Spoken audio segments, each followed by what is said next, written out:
बघा सध्या मुलांचं काय झालंय की भले दोघातला एक मुलगा हुशार असला तरी एक जो समजा मट्टा असला तरी तो त्याला काय विचारणार, तू काय करणार आहे.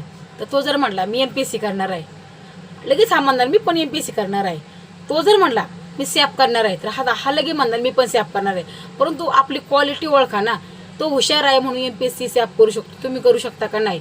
म्हणून काही करण्या अगोदर दुसऱ्याचा विचार घेण्याच्या अगोदर स्वतःला विचारा. कधी आरशासमोर जा आणि फक्त विचारा हू आय एम, म्हणजे कोण आहे मी, एवढं विचारा. तर तुम्हाला त्या प्रश्नाचं उत्तर नक्की सापडेल. आणि दुसऱ्याच्या विचारावर चालवण्यापेक्षा तो MPSC देतोय ना, तू शेतीच टाक, तू एक छोटंसं दुकानच टाक, त्याच्यात तू MPSC पेक्षा पण जास्त यशस्वी होणार आहेस. कारण की जिथं डोकं तू MPSCला लागणार नाही ना, तिथं दुकान चालवण्यात तुझं डोकं लागणार आहे आणि बिझनेस चालवण्यातच तुझं डोकं लागणार आहे. हे तू जाणून दुसऱ्याची बराबरी कधीच करायची नाही.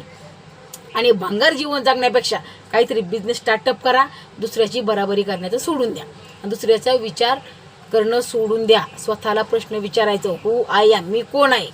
जर आपल्याला आपल्या स्वतःचं मनाचा विचार जर विचारात आपण जर सापडलो ना, तर आपल्याला दुसरं कुणाची गरज नाही आहे. आपणच आपले निर्भय व्हा आणि स्वतःच्या विचारावर ठाम राहा आणि उद्योजक म्हणूनच जगा.